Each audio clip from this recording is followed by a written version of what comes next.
बात बैठल बैठल की देखे ना आज मोमोज खैनी है तो हमरा अच्छे ना लागल ताकि है ने और कह के यहाँ के बाहर चल गई है। तो अब सोचनी है कि का करी हम बनाई कि का करी। तो घर में तो रहा ना कुछ हो तो रहा आटा ऐसा मोमोज कबो ना खैले और आटा रहा तो का करनी है कि और सोयाबीन रहा तो सोयाबीन के भूज उज के और बढ़िया से और आटा में अब कुछ बनाए वाला हमरा लगे बर्तन आ रहा पहली बार मोमोज बनता तो का करिए ध के उबाल देनी है तले यहाँ के पहुँचता नहीं इस घर में ना रहे भी फिर भी कैसे आदमी ओकरा के एडजस्ट कर लेवेला। तो ई मोमोज यहाँ ला बनल है और अब जाता फ्राई होके तो यहाँ कहनी कि एगो वीडियो बनाओ यही पर कहनी अच्छा। तो रउआ लोगन के पास में अगर कुछ ना भी हो नू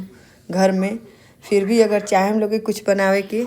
तो सारा ऑडियंस लोग देखो कि आदमी के कुछो के आटा के मोमोज के बनेला ठीक बा देख ली लोगन हमर मेहरारू के कलाकारी कि आटा के मोमोज ई खाली छाना तनी बस इतने अभी यही है जस्ट तो ई काम करते नहीं रेडी कर लिया हमर देख के एकदम दिमागे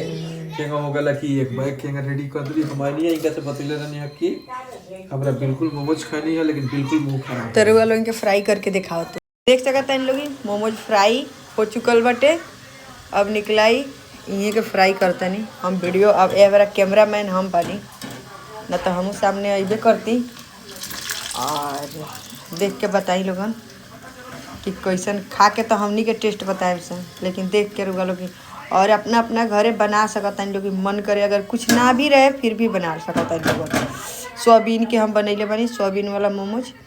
रुआ लोगन पत्ता गोभी वाला जइया बनाए अब मैदा में तैयार रुआ लोगन के दिखाए। वाह टेस्ट करके बताई हमारे पतिदेव जी की मोमोज कैसन बनल बा। चलिए लोगन आटा के मोमोज आई लोगन आटा के वो का तो पानी में धक के उबाल देहल गइल बा पानी वाला ले ना रउआ खाई ना खा के बताई जल्दी कि मार्केट में खनी रउआ चलते बननी इतना मेहनत करनी है तो हम मेहनत करे वाला ना है रउआ के कह देनी है कि अच्छा नहीं है बनल बहुत अच्छा टेस्ट बा रउआ लोग के